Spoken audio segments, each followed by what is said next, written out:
ஏதாவது கேள்வி கேட்குறீங்களா? கேளுங்க. இலக்கியத்திற்கான உயரிய விருது நமக்கு கிடைச்சிருக்கு. தமிழ்ல வந்து செம்மொழி உள்ளிட்டு பல வித நம்ம பெருமை அடைஞ்சிருக்கோம். நீண்ட இடைவெளிக்கு ஞானபீட விருது ஞானபீட விருது என்பது இந்தியாவின் தேசிய மொழிகளில் ஒவ்வொரு மொழிக்கும் ஒரு விருது என்று வழங்கப்படுவது. சாகித்ய அகாடமி ஆண்டுக்கு ஆண்டு வழங்கப்படுவது. 22 மொழிகளுக்கும் வழங்கப்படுவது சாகித்ய அகாடமி. ஆனால் 22 மொழிகளில் ஒரு மொழியை மட்டும் தேர்ந்தெடுத்து வழங்கப்படுவது ஞானபீடம். அதனால்தான் ஒவ்வொரு மொழிக்கும் அது தாமதமாகிறது. குறிப்பாக தமிழுக்கு மிக தாமதமாகி இருக்கிறது. முதல் விருது 1975 அகிலனுக்கு வழங்கப்பட்டது. இரண்டாம் விருது 27 ஆண்டுகளுக்கு பிறகு 2002 ஜெயகாந்தனுக்கு வழங்கப்பட்டது. மூன்றாவது விருது 24 ஆண்டுகளுக்கு பின்னர் வைரமுத்துவுக்கு வழங்கப்பட்டிருக்கிறது. மற்ற மொழிகளெல்லாம், இந்தி மொழியெல்லாம் 12, கன்னடம் 6, மலையாளம் 6 என்று அதிக விருதுகளை பெற்றுள்ள நிலையில் செம்மொழியாகிய தமிழ், மூத்த மொழியாகிய தமிழ், உலகத்தின் பண்பாடுகளுக்கெல்லாம் பங்களிப்பு செய்த தமிழ் 3 தான் பெற்றிருக்கிறது என்பது தமிழர்களின் தவக்குறை என்று நான் வருந்துகிறேன்.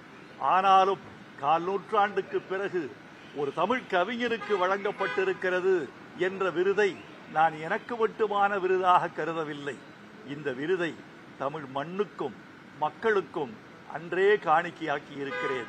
இதோ ஞானபீடம் விருது பெற்று மதுரை மண்ணுக்கு முதலில் வருகிறேன். இவர்களின் கோலாகலத்தை பாருங்கள், கொண்டாட்டத்தை பாருங்கள், முகத்தில் மின்னும் மலர்ச்சியை பாருங்கள், கண்ணில் ஒளிரும் மின்னலை பாருங்கள்.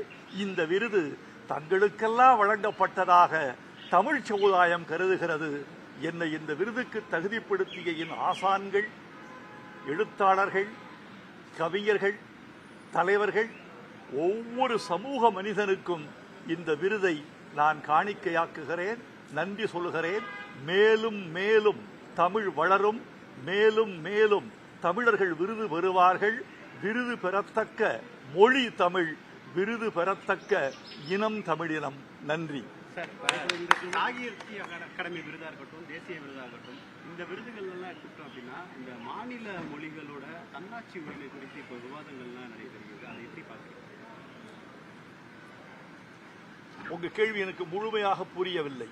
அதாவது மாநில உரிமைகளின் இந்த தேசிய விருதா இருக்கட்டும், அதே சமயத்தில் சாகித்ய அகாடமி விருதா இருக்கட்டும், மாநில மொழிகள் இருக்கு இல்லையா, இவற்றுடைய இந்த தன்னாட்சி உரிமை குறித்து தற்போது விவாதங்கள்லாம் நடைபெறுகிறது.